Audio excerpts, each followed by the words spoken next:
In today's video, I'll show you on how you can use the support painting in Orca Slicer. So in my case, I'm going to be using this simple dragon design. To get started, you just want to click on it. From there, navigate through the subcategories where you can see the quality, strength, speed, and of course, the support.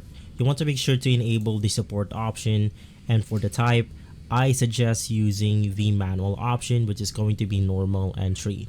So in my case, I'm going to be using the normal option, and from there, to use the support painting, just click on the support painting option. Basically, we have two ways to use the support painting.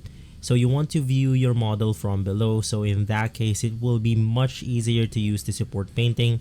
In my case, I'm going to be using some support on my weakest points of my 3D print right here.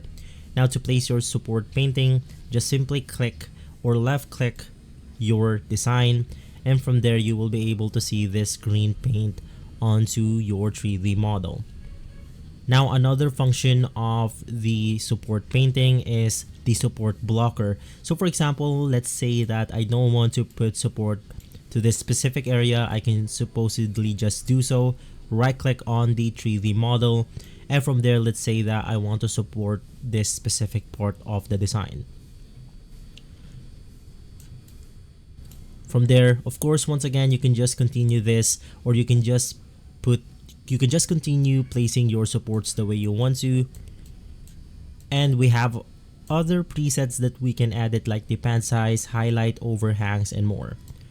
From there, to simply view your preset or to view your support, just click on the preview button. And from there, you have successfully used the support painting in Orca Slicer. If this video has been helpful, leave a like, subscribe, and follow Guide to Everything for more videos like this. Thanks for watching.